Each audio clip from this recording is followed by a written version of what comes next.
Jake Morrison just wanted a beer. After 6 months on a mining station, he'd finally gotten shore leave on Nexus Prime, the sector's most notorious trade hub. The Crimson Nebula bar had been recommended by his crewmates as having the best drinks this side of the galaxy. He shouldered through the crowded entrance, not noticing how conversations died as he passed. At barely 6 feet tall and 200 pounds, Jake was average for a human. For everyone else in the bar, he was a walking nightmare.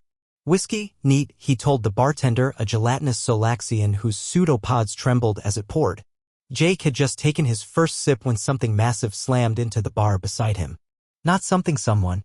The local warlord, Nash the Destroyer, 8 feet of chitinous armor and bad attitude. "You're in my seat, meat," Nash growled, his forearms flexing. Jake looked at his drink, then at Nash, then back at his drink. It had been a really long 6 months. "Listen, buddy, I've had a rough week. How about I buy you a drink and we call it even?" The bar went silent. Nobody talked to Nash like that. Nobody who wanted to keep their organs internal anyway. Nash's primary arm swept toward Jake's head. To the warlord's shock, the human didn't dodge, he leaned into it, letting the armored limb connect with his skull. The crack echoed through the bar.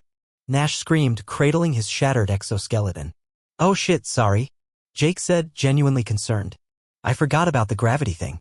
You guys are kind of fragile, huh? Here, let me." He reached out to help. Nash scrambled backward, terror replacing rage. This human had just taken a blow that could crush steel and apologized for breaking his attacker's arm. "Please," Nash whimpered. "Take whatever you want. The bar, my territory, my army." "Your army?" Jake blinked. "Dude, I just want my drink." But the damage was done. Every criminal, mercenary, and tough guy in the bar had seen the most feared warlord in the sector reduced to begging by a human who wasn't even trying. Within minutes, word spread through the station's underworld there was a new apex predator in town.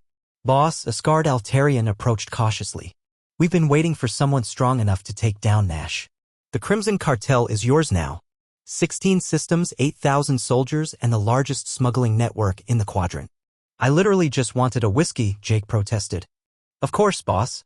Should we have the distillery planet increase production?" Distillery planet? Before Jake could process this, more gang leaders arrived.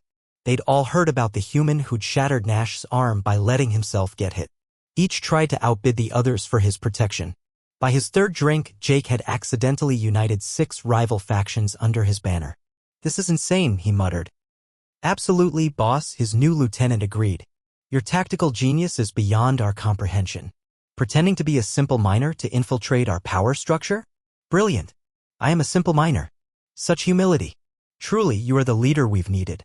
By the time Jake finished his bottle, he'd somehow acquired a personal army, a fleet of warships, 3 planets, and a dozen marriage proposals from various species hoping to secure political alliances.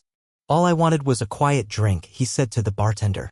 "On the house forever, Your Eminence," the Solaxian replied, slide a datapad across. "Also, these are the sector defense reports you requested." "I didn't request any, you know what?" "Fine." Jake signed the pad.